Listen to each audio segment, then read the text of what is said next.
You're walking down the block, and a Range Rover Sport slides past, valet lines spilling out front of a boutique, shopping bags swinging past you like they weigh nothing. You pull out your phone. Same thing there. Someone's flexing a new watch, someone's tagging a beach house. Your chest does that thing again. Behind, always behind. Then you read something that stops your thumb mid-scroll. Only 33% of actual millionaires consider themselves wealthy. Not broke people, millionaires. People who already have the number you're chasing, still lying awake feeling exactly like you do right now. Which means the feeling was never about the number. It was about the feed. And yours has been running the same way every single morning for longer than you've noticed. Why the comparison feels constant? You already know how this goes. Every morning starts the same way now. Coffee in one hand, the drip machine still hissing, and your thumb finds the app before your eyes are even fully open. It's not even a decision anymore. It's just what your hand does. Today, it's Chelsea, a girl you went to community college with, standing in front of a waterfront listing in Coconut Grove, Miami. The kind of place that runs 7 figures before you even get to the dock. She's not buying it. She's just standing there, tagging the realtor, letting the caption do the talking. Manifesting. You know she works in marketing. You know, roughly, what marketing pays. The math doesn't work and some part of you clocks that and keeps scrolling anyway. Then, it's Derek, a guy from your gym, posting from the driver's seat of a Lamborghini Huracan Technica. Engine loud enough that he had to caption it instead of talk over it. Then, it's someone you've never met, 22 years old, telling the camera he turned $80,000 into $1 million in a single week, trading something you don't fully understand. Then, it's a girl your sister follows, unboxing a Chanel classic flap, the one that runs close to $11,000 now, like it's a snack. None of this is happening to you. All of it is happening in front of you, 4 inches from your face, at 7:14 in the morning, before you've said a word to another human being today. By the time you're in the car, merging onto the highway with the coffee going cold in the cup holder, something has already shifted in your chest. It's not envy, exactly. It's smaller and worse than that. It's the quiet, specific feeling that everyone else got a memo you didn't. That somewhere out there, people your age simply have more money, more ease, more of whatever it is that lets you stand in front of a house like that and call it manifesting instead of impossible. You don't check your own balance in the car. You don't need to. You already know roughly what's in there, and you already know it's not enough to make a caption out of. This happens again at lunch, scrolling while you eat alone at your desk. It happens again at 9 p.m., half watching TV with your phone in the other hand. It happens again right before you fall asleep, which is somehow the worst time because there's nothing left to distract you from doing the math. And here's the part nobody says out loud. You've never once seen what Chelsea's rent is. You've never seen Derek's credit card statement. You've never seen whether that 22-year-old is telling the truth or whether he's still living in his childhood bedroom, or whether he'll delete the video in a month when the trade goes the other way. You've seen exactly one frame of each of their lives, curated down to the second, and you've been quietly comparing it to every single unfiltered frame of yours. The tired ones, the broke ones, the ones where you're just standing in a kitchen wondering if you're behind. You've been doing this every day for so long that it stopped feeling like a choice. It started feeling like the truth, but a feeling isn't a fact. And sooner or later, something is going to force you to find out which one you've actually been living with. The real numbers behind your income. It happens on a Tuesday, which somehow makes it worse. You're at the Trader Joe's on the corner, basket half full, your friend Nadia standing next to you already unloading her cart onto the belt. Oat milk, the frozen dumplings you both like, a bottle of the $7 wine that's become a running joke between you. Normal stuff. A normal Tuesday. The card reader blinks red. Declined. You laugh it off. Try again. Get the same red blink.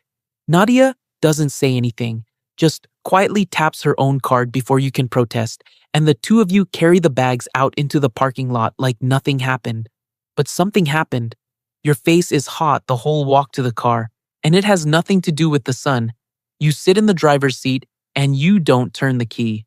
You just open the banking app, the one you usually check the way you check the weather, a glance and gone. And this time, you actually read it. Checking, $184. Savings, $340.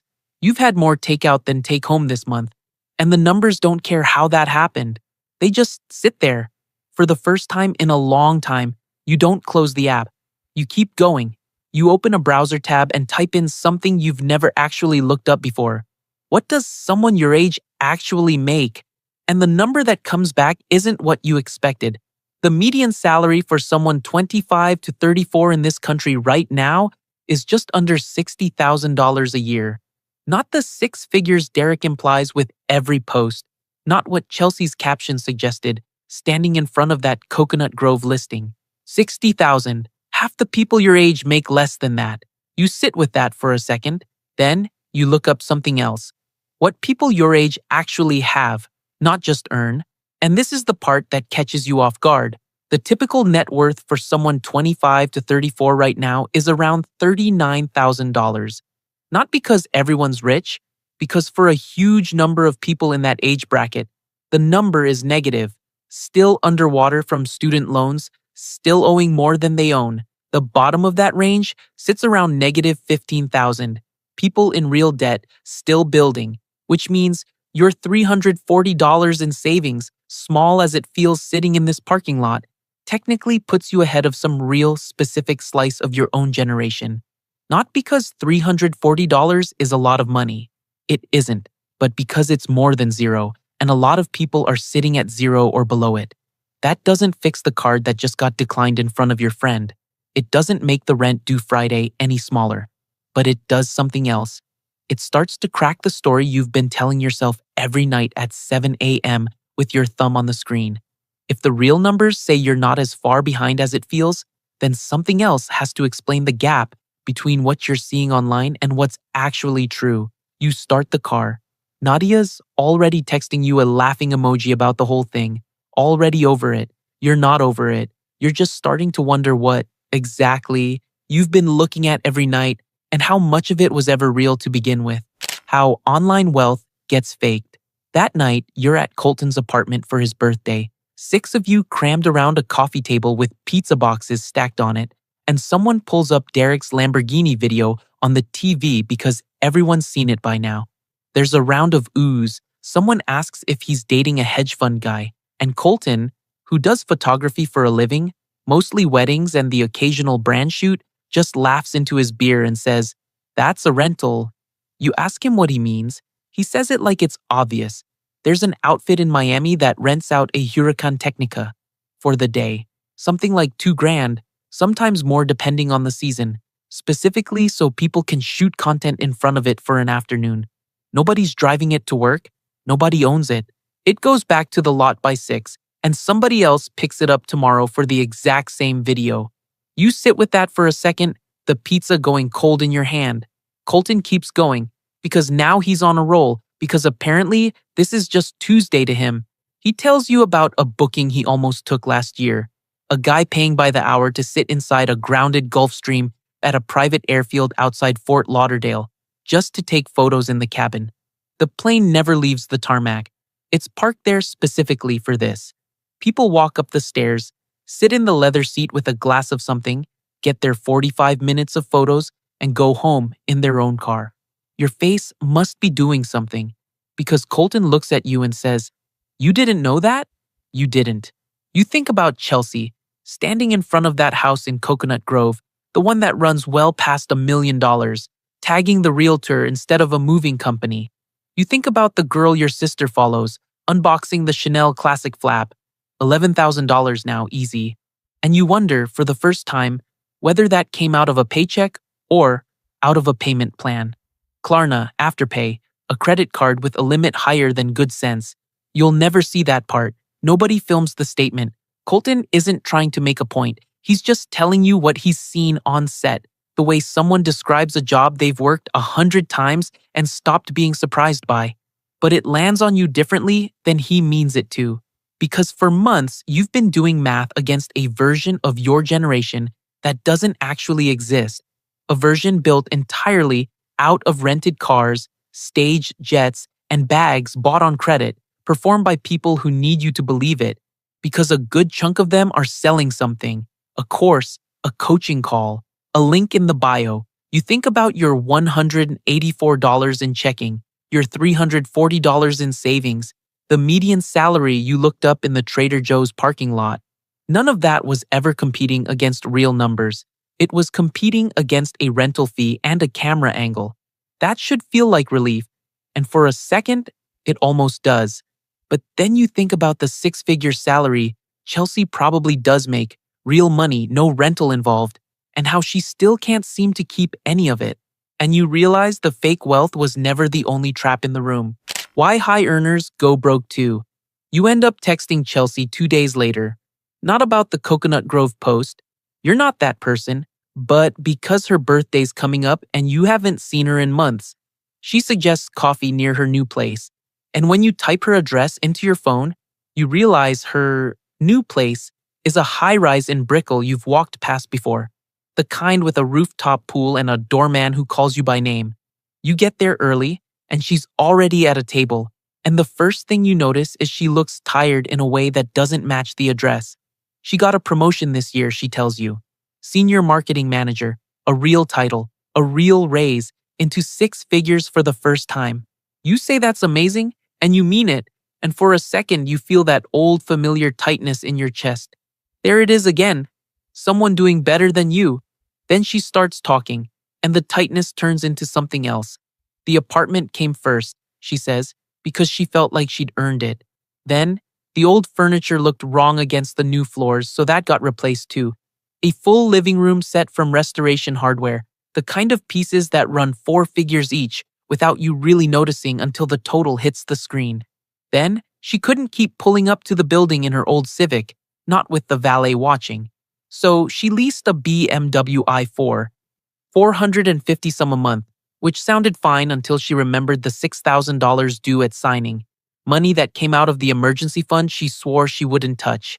Then, her friends from work started doing dinners at Carbone whenever someone closed a deal, $300 a plate before wine, and she didn't want to be the one person always saying no.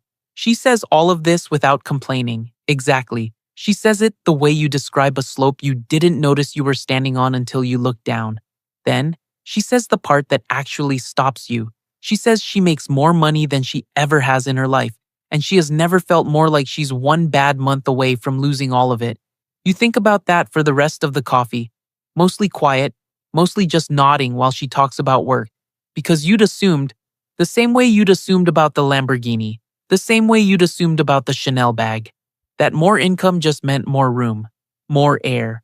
But Chelsea has more air than she's ever had, and somehow less room than ever. Later, back in your car, you look something up, half out of curiosity and half because you can't let it go. And the number waiting for you is almost funny, in the way things are funny right before they stop being funny. Households pulling in $300,000 a year or more, real income, no rental car involved, are living paycheck to paycheck at a higher rate than households making a fraction of that, 40% of them, roughly. Compare that to households making $100,000 to $200,000, where it's closer to 25%. The extra income didn't buy Chelsea room. It bought her a bigger version of the exact same feeling you had in the Trader Joe's parking lot. You start the engine and you don't feel superior. You feel something closer to spooked, because if more money doesn't fix the feeling, then whatever actually fixes it has nothing to do with the number on the paycheck at all. Leasing versus owning, the real cost. Monday morning, the office parking garage, and you're pulling into your usual spot next to a car that wasn't there last week. A Genesis GV7 silver, still with the paper plates. You know whose it is before you even see him walking up. Grant, from your team. Same job title as you, same base salary, give or take a few thousand either way. You've seen his pay stub numbers come up in a shared spreadsheet once. He doesn't make more than you. He just decided to drive as he does. You park your Corolla LE 2 spots down, the one you bought used 3 years ago, the one you've got 11 more payments on, and something in you deflates a little walking past his car into the building. At lunch, standing in line for the elevator, he brings it up before you can ask. $489 a month, he says, like he's proud of the number. You almost say something impressed back, out of habit. The same reflex you had looking at Derek's Lamborghini video. But you'd learned enough by now to actually ask the next question instead of just nodding. What was due at signing? He pauses, says something like 4 grand, maybe a little more once you count the first month and the fees. And in 3 years, he adds, half joking, he hands the keys back and starts the whole thing over. You do the math without meaning to, the way you've started doing it everywhere now. 4,000 down, 489 a month for 36 months. At the end of it, he owns nothing. Whatever he paid, it's gone, and he's back in a dealership picking out the next one. Your Corolla, unglamorous as it is, will be fully yours in less than a year. After that, the $600 a month you've been paying just becomes $600 a month you don't have to pay anyone. Nobody in that elevator's thinking about any of this but you. That same week, your company brings in an outside advisor for a retirement info session. One of those optional lunch and learns half the office skips. You almost skip it too, but you go, mostly for the free sandwiches. The guy running it, an older man named Walt, shows up in a plain button-down and khakis, the kind of outfit that could belong to anyone's uncle. No watch you'd recognize, no car keys with a logo on them sitting on the table. He mentions, almost as an aside, that he retired from a finance career at 51 with more zeros in his accounts than most people in the room will see in a lifetime, and that he still drives the same Accord he bought in 2016.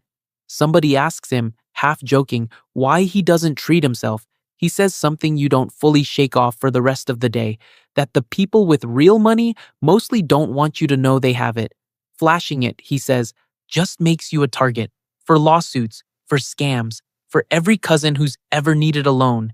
You think about Grant's GV70 sitting 2 spots down from your Corolla. You think about Derek's rented Lamborghini, Chelsea's rooftop pool, the bag on your sister's feed that probably isn't paid off yet. And you think about Walt, sitting there in his khakis, worth more than all of them combined and dressed like he's about to mow a lawn. Nobody's ever going to make a video about your Corolla payment. That's sort of the point. The real wealth was never going to be the thing people filmed. Building wealth nobody sees yet. It's a Sunday, laundry going in the dryer down the hall, and you're sitting on the floor of your apartment with your laptop open on the coffee table, doing something you've been putting off for 3 weeks. HR sent the enrollment reminder again this morning, the third one, and this time you actually click through it instead of archiving the email. Your coworker Yolanda walks you through it over the phone, half distracted by her own kid yelling something in the background. She's the one who set hers up 2 years ago and won't shut up about it. In the good way, she tells you to bump your contribution up to get the full match, even if it stings a little now, because leaving that match on the table is just leaving money sitting there with your name on it. You do the math on your paycheck and set it 3% higher than you were planning to, wincing a little and hit confirm before you can talk yourself out of it. Then, you open a separate tab, one for the Roth IRA you started 6 months ago and mostly forgot about. The limit this year sits at $7,500, which sounded impossible back in January. And now, watching the automatic transfer schedule pop up on the screen looks less like a mountain and more like $150 a week you don't have to think about. You set it to pull the Friday after payday, before rent, before groceries, before your thumb ever gets near the banking app to notice the number and second guess it. You don't screenshot any of this. There's no caption for a recurring transfer. Nobody's filming you sitting cross-legged on your floor in an old t-shirt, laundry beeping in the background, quietly telling your future self to stop spending money you haven't made yet. You think about Chelsea's rooftop pool, still gorgeous, still hers, still somehow squeezing her tighter every month. You think about Grant's GV70 sitting 2 spots over in the garage, worth less every single day he drives it. You think about Derek's rented Huracan Technica, already back at the lot by now, already being driven by somebody else's Tuesday. None of it was ever competing with you. It was competing with itself. The dryer buzzer goes off down the hall, and you ignore it for a second, just looking at the 2 numbers on your screen, the 401k contribution, the IRA transfer, both quiet, both boring, both doing more for you at 11 a.m. on a random Sunday than anything you scrolled past at 7 a.m. last Tuesday. You get up, fold the laundry, put your phone face down on the counter without really deciding to. And somewhere in the middle of matching socks, it occurs to you that you haven't checked anyone's story in almost 2 hours. Not because you're trying not to, just because you forgot to. That's new. You're not sure when that started happening or exactly which Tuesday it was that things quietly turned. The declined card, the parking lot, Chelsea's tired face over coffee, Walt in his khakis. But somewhere in there, the feeling started loosening its grip without announcing itself. You fold the last shirt, set it on the pile, and for the first time in longer than you can remember, you're not measuring your Sunday against anyone else's. What you stopped checking. You still check your phone, just not first thing anymore, and not the same way.